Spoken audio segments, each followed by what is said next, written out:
우리가 오늘 시작해야 되는 수업은 드디어 신경계가 끝이 나고 호르몬으로 넘어간다. 자, 호르몬의 처음 시작 부분을 시작해 볼까?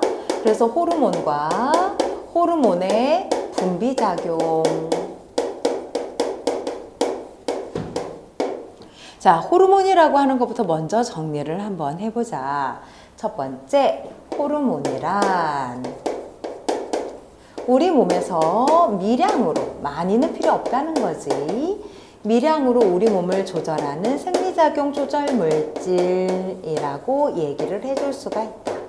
그런데 이게 미량이다 보니까 조금만 많아도 과다증이라는 것이 생길 수 있고, 부족하면 결핍증이라고 하는 질병이 가능하다. 그러므로 우리 몸에 많은 양은 아니지만 꼭 필요한 것이 바로 이 호르몬이다 라고 하는 거야. 그럼 이런 호르몬은 어떤 걸로 이루어져 있고 어떻게 작용을 하게 될까? 호르몬의 주 성분은? 하고 물어볼 수가 있네. 호르몬의 주 성분은 우리는 단백질이다 라고 이야기를 하고, 이것을 단백질계 호르몬이다 라고도 이야기를 한다. 이것 외에 단백질로만 호르몬이 되어져 있는 것은 아니야. 그래서 지질로 이루어진 스테로이드계 호르몬이라는 것도 있지만, 우리는 이 스테로이드계 호르몬은 주로 생식 호르몬으로 사용이 되기 때문에 여기서 설명을 하고자 하는 것은 생식 관련 과정은 아니란 말이지. 그래서 우리는 단백질계 호르몬을 주력으로 이야기를 하게 된다. 자, 이러한 호르몬 같은 경우에는 어떤 특징이 있느냐? 아무 곳에서나 반응을 하는 것은 아니고 자기가 반응을 할 수 있는 작용 기관이 있다. 그래서 우리는 이것을 표적 기관이 있다라고 이야기를 하고, 이것을 다른 말로는 기관 특이성이 있다 이렇게 이야기를 해줄 거야. 그래서 다른 곳을 다 돌아다니다가도 특정한 그 기관을 만나야만 결합에 의해서 반응을 진행할 수 있다는 거지. 그래서 다른 기관을 이루는 세포로 가서는 반응을 할 수가 없다. 이것이 특징이야. 그럼 표적 기관까지는 어떻게 이동을 하느냐? 우리가 소화효소라 그러면 소화효소의 분비관이 따로 있지만, 이 호르몬이라고 하는 것은 분비관이 따로 없다. 이것이 또한 특징이야. 그러면 분비관이 따로 없으니 어디로 이동을 하느냐? 혈액으로 이동을 하게 된다. 혈액으로 이동을 하니까 우리는 이것을 뭐라고 표현하느냐? 내 몸 안으로 분비가 돼서 기관을 찾아가는 것이라고 표현하기 때문에 내분비 물질이다 라고 부르고, 이런 호르몬을 생성을 해서 분비를 해주는 기관을 내분비샘이다 라고 표현을 하게 되는 거지. 자, 그래서 이렇게 호르몬들을 나눠서 볼 수가 있다. 예를 들어서 이 호르몬의 또 하나의 특징은 무엇이 있냐면, 내가 호르몬이 하나 부족해서 병이 걸리게 됐어. 너무 내가 힘들어하는 것 같아. 그러면 나를 바라보는 우리 착한 친구들이 선생님에게 당연히 자기 호르몬을 주겠지. 자, 그러면 내가 그 호르몬을 가지고 병이 치료가 될 수 있다. 그런데 그 친구가 다시 아파지게 되겠지. 그럼 내가 다시 내 호르몬을 주는 거는 서로 간에 악순환이 반복이 될 거 아니야. 그러면 주변에 있는 또 다른 포유동물을 잡아서 그 동물에 같은 기능을 하는 호르몬 물질을 옮겨줘도 사실 호르몬으로 사용을 할 수가 있거든. 그래서 얘네들은 바로 다른 생명체에서 갖고 들어온 것에 대해 특이 반응이 없다라고 해서 종특이성이 없다 이렇게도 표현을 하고, 또 하나 항원으로 작용하지 않기 때문에 항원 특이성이 없다라고도 해. 이것이 또 하나의 특징이야. 자, 그러면 이런 호르몬은 우리가 이런 경우도 있잖아. 환경 호르몬이라고 표현하는 것도 있지. 그런 환경 호르몬의 물질들은 사실 완벽하게 호르몬은 아니지만 호르몬과 유사 형태를 띠고 있는 물질이기 때문에 내가 내 몸 안에서 그것을 항원, 나와 다른 물질이라고 구별해내지 않고 그대로 호르몬처럼 인식하고 움직이게 된다. 이런 특징도 보여지게 된다. 자, 단백질계 호르몬의 가장 큰 특징 중에 하나는 경구투여가 되게 어려워요. 왜냐하면 경구투여를 하면 단백질을 그냥 먹게 되잖아. 소화 과정을 통해서 단백질이 아미노산으로 분해가 돼. 그리고 흡수가 된다.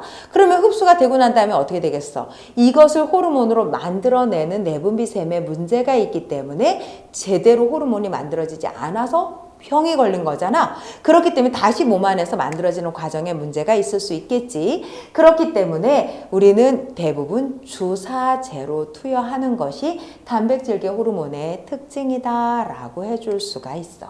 그럼 두 번째, 이런 호르몬을 만들어서 분비를 해주는 내분비샘은 우리 몸에 어디가 있을까라고 해서 내분비샘의 위치를 찾아보고자 해. 자, 지난 시간에 배웠던 신경의 위치와 함께 우리가 이 위치를 찾아줄 거야. 자, 그러면 이 사람에게서 이 내분비샘으로 사용이 가능한 장소들은 어디 있느냐, 우리 몸의 기관은 어디 있느냐라고 찾아봐 줘야 되겠지. 지난 시간에 봤던 신경계의 위치를 확인해서 여기다 넣어보면 말이야, 이렇게 그려지겠네. 그 중에서도 우리가 신경을 쓰고 있는 것은 바로 이 부분, 시상하부. 그 아래에 노출된 이 부분, 뇌하수체. 이 두 개의 부분으로 이루어진 간내가 내분비샘의 중심 역할을 해준다라고 해줄 수가 있다. 특히 시상하부와 뇌하수체를 그림으로 그려서 비교를 해주면 위에 있는 이 부분이 시상하부라고 봤을 때 혈액을 따라서 내분비로 들어온 이 앞에 있는 뇌하수체의 한 부분과 바로 시상하부에서 따라 내려오는, 즉 혈액을 통과하지 않는 한 부분이 있는데, 우리는 혈액을 따라 움직이는 부분이 뇌하수체 전엽이 되고 시상하부에서 바로 내려오는 부분이 뇌하수체 후엽이 되며, 후엽 호르몬에도 여러 가지가 있겠으나 우리가 암기를 하고 후엽으로 사용하는 호르몬에는 바로 옥시토신이라고 하는 호르몬과 또 하나는 ADH라고 하는 항이뇨 호르몬 정도는 반드시 외워줘야 된다. 나머지 대부분의 호르몬들은 이 전엽을 통해서 온몸으로 진행이 된다라고 볼 수가 있다. 그 다음으로 장소를 보면 이 목 있는 쪽이겠지. 그래서 목을 기준으로 양옆에 두 군데가 있어서 여기에 나비무늬로 만들어진 이 장소는 우리 몸에서 세포 호흡, 그래서 체온과 우리 몸에 힘을 내는데, 에너지를 만들어내는데 관여하는 내분비샘이 되겠지. 바로 이 부분이 갑상샘. 갑상샘에서는 세포 호흡에 관여를 하는 티록신과 칼슘을 조절하는 칼시토닌이라고 하는 호르몬이 나오게 되지. 이 갑상샘의 뒤쪽에는 조금 더 크기가 작은 애가 하나 있는데 일명 부갑상샘. 이 부갑상샘의 역할 중에는 무엇이 있느냐? 칼슘을 함께 조절하는 파라토르몬이라고 하는 호르몬이 함께 들어있다. 그래서 여기서 칼슘을 조절하게 됩니다. 그리고 나서 우리 몸에 장기로 내려오면 위가 있고, 위에서 이자 그리고 간 이렇게 넘어갔을 때 이 이자에서 나오는 호르몬이 매우 중요하겠지. 그래서 이자라고 하면 이자는 알파 세포냐 베타 세포냐에 따라서 인슐린과 글루카곤이라고 하는 것이 분비가 되고, 이로 인해 우리 몸의 혈당을 주로 조절을 하게 된다. 그리고 나서 더 내려오면 콩팥이라고 하는 부분이 양쪽에 허리 뒤쪽에 있게 되는데, 그 위에 이렇게 작은 애가 삼각형으로 얹어진 자리가 있다. 우리는 이것을 부신이라고 부르며, 부신은 겉질과 속질이라고 하는 곳에서 나오는 호르몬이 다르다.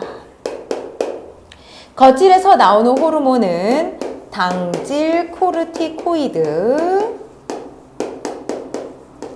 또는 무기질 코르티코이드 이런 호르몬이 나오고, 속질에서 나오는 호르몬은 일명 아드레날린, 노르에피네프린이라고 하자. 또는 아드레날린이라고 하는 게 나오게 됩니다.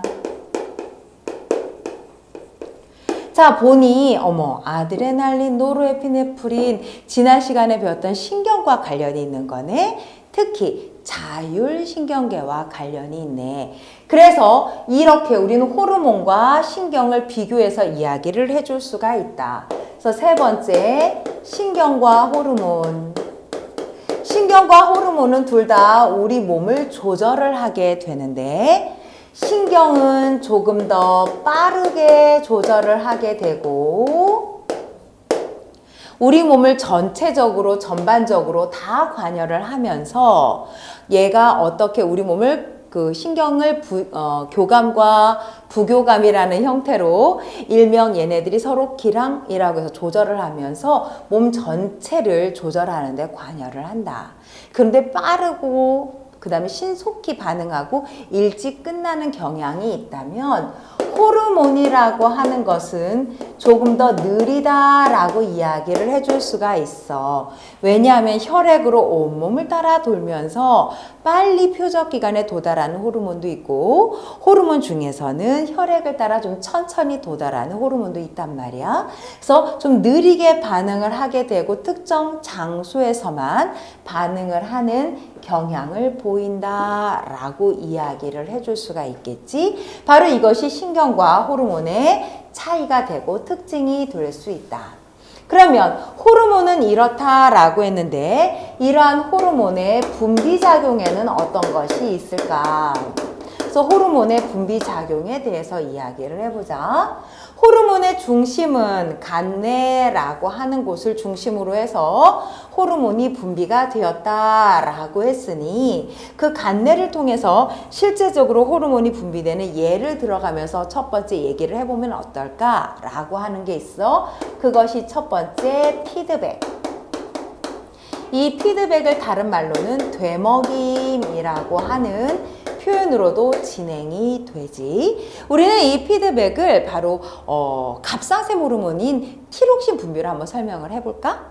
자, 그럼 티록신으로 이야기를 한번 해보자. 먼저 시상하부에서 티록신이라는 호르몬이 필요하니 이제 그 호르몬을 좀 만들도록 해보자 라고 하는 호르몬의 사인이 필요하겠지. 그것을 TRH 호르몬이라고 한다. 이 TRH 호르몬의 표적기관은 어디냐? 바로 뇌하수체. 아까 뇌하수체 중에는 혈액을 따라서 호르몬이 움직인 경우가 있다 그랬지? 그렇게 되면 뇌하수체 전엽이라고 표현을 했어. 자, 뇌하수체에서 나오는 호르몬의 이름은 TSH가 되는 거야. TSH 호르몬의 표적기관이 바로 갑상샘인 거지. 이 갑상샘은 이 안에 누가 있어야 하냐면 아이오딘이라는 것을 가지고 있어서 아이오딘을 포함한 물질인 바로 티록신이라고 하는 물질을 만들어내게 되는 거야.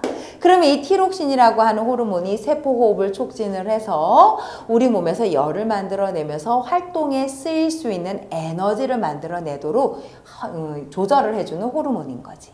근데 이런 호르몬이 너무 많이 나왔어. 즉 순서대로 이렇게 진행이 되니 이미 많이 나온 거야. 그러면 이 호르몬의 양이 너무 많았으니 과다했어. 얘를 줄이고 싶네. 그러면 얘를 줄이려면 어떻게 해야 되느냐라고 하는 거지. 피드백은 얘를 줄이기 위해서 가장 처음 출발점인 간내에서부터 얘네들을 조절해보자 라고 하는 거야. 그래서 이 자극이 간내로 가는 거지. 그래서 얘를 줄여보자, 줄여달라, 너무 많아 라고 얘기를 하게 되기 때문에 이 피드백을 우리는 음성 피드백 또 이렇게 또는 음성 되먹임이라고 표현을 하게 되는 거야. 자, 그럼 얘가 너무 많아졌어. TRH의 양이 줄어들겠지. 그러면 당연히 뇌하수체가 자극을 적게 받으면서 아, 감소시키라는 뜻이구나 라고 생각을 하고 자기도 줄여줄 거야. 그러면 TSH의 양이 줄어들겠지. 그러면 갑상샘은 어떻게 되겠니? 나보고 적게 만들라는 뜻이네 라고 하고 갑상샘의 크기가 감소하면서 티록신의 양이 적어지게 되는 거야. 자, 그러면 다시 많이 만들어내게 되면 TRH가 늘어나고 TSH가 늘어나서 갑상샘이 자극을 받게 되고 갑상샘이 자극을 받으면 당연히 많은 양을 만들기 위해서 갑상샘의 크기는 서서히 커지게 되겠지? 그러면서 티록신의 양이 다시 늘어난다. 이것이 일정량 계속 반복되면서 우리 몸의 호르몬의 양을 일정하게 만들어내는 과정을 우리는 바로 피드백 또는 음성 피드백이라고 하는데, 자, 음성 피드백을 먼저 이야기한 건 왜 그러냐면 항상 호르몬의 자극이 주어져야만 호르몬은 실제 반응을 한다는 거야. 우리 몸에서 무슨 뜻이냐면 어떠한 자극이 오지 않으면 호르몬은 굳이 변화를 하지 않는다.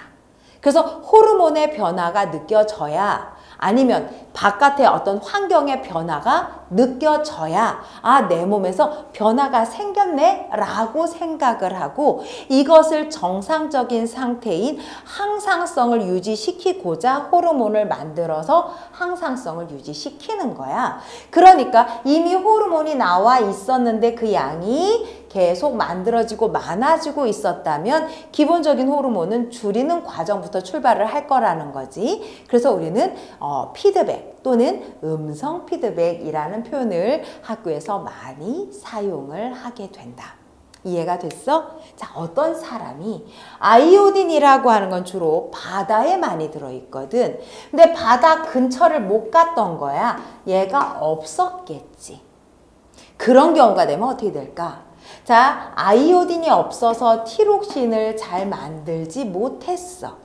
티록신이 부족하니까 당연히 간뇌에게 많이 만들어줘 라고 부탁을 했겠지? 그래서 TRH의 양이 늘어났을 거야. 뇌하수체도 자극을 받아서 그래? TSH도 늘려주겠지. 그러니 갑상샘도 당연히 어떻게 됐을까? 많이 만들고 싶어서 자기의 크기가 커질 거야. 그런데 아이고 이런 아이오딘이 없어서 만들 수가 없었네. 이것을 계속 반복해서 돌겠지. 왜냐하면 만들어진 티록신이 없으니까 티록신의 양은 계속 부족할 상태거든.